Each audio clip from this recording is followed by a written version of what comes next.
pēc augsim tāl kā tēti.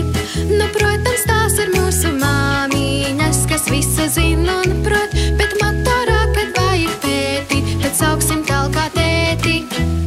Vai ziniet, kas var palīdzēt, ja kustās piena zobi?